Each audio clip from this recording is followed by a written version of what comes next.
Joe, Russia says it's not going in. Ukraine says it's not going in. So what's this all about? Good morning, Pete.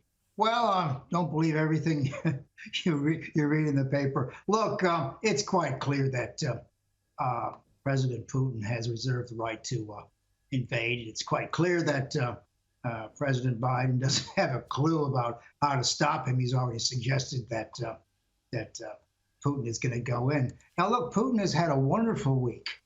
No one's objected to his putting troops in Belarus, which, by the way, borders on 4 NATO nations, and we've seen Germany literally become unavailable in NATO. I mean, Germany's done everything possible to break up the unanimous or the approach to dealing with Ukraine. They're not going to have any aspects of military aspects. They're not going to do anything to irritate Russia. I mean, it's, here we are breaking this up. But the thing I want to point out today is that Joe Biden is missing in action. It's quite clear that the Americans want to avoid a general war with Russia or with the spillover when this thing comes. And so, but he hasn't done anything to show that he's dealing with this, and that is he's dedicating, or he's talking about bridges in Pittsburgh. He's spending all of his energy on a black nominee, black woman for the Supreme Court, and he's into domestic politics. And he's left everything to the team. And this is the same team that allowed Putin to do whatever he wanted to do in 2014. So it's not a very good team. But really, I think the thing that I'm getting this week is that Europe has lost faith in the United States. But Biden has said he's back. Back where? I mean, it's quite clear he's not leading the European nations. And there are some implications here which are enormous that we haven't talked about in Australia. And that is the economic implications when and if there is a war in Ukraine, in terms of foodstuffs, in terms of energy prices going up, in terms of uncertainty in the market, and that kind of thing.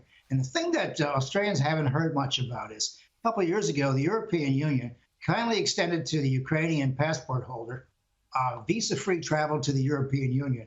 So if a war breaks out there or if the conflict gets hot, 3, 4, 5 million Ukrainians could just walk in or drive across the frontiers in the European Union and seek refuge anywhere they want, and they can't be stopped because they've been invited years ago. So now we got a potential of a refugee crisis that dwarfs what happened a couple of years ago.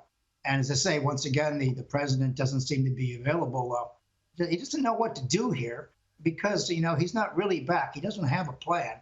And my fear is that this is a green light to not only to the Russians, but to the Chinese and Taiwan, to the North Koreans, to the Iranians, and all the rest of it. And Pete, I can't help get that image out of my mind of President Biden micromanaging the evacuation of folks from Kabul a couple of months ago. And the whole world can see that the might of the United States meant nothing in terms of the actual application. I mean, I hate to draw these straight lines, but everybody must have been looking at this thing and think, well, the United States ain't what it used to be. And you know what? It ain't what it used to be. There's a lot of powers on the world stage today, but Europe's looking for some guidance here. It's not getting it.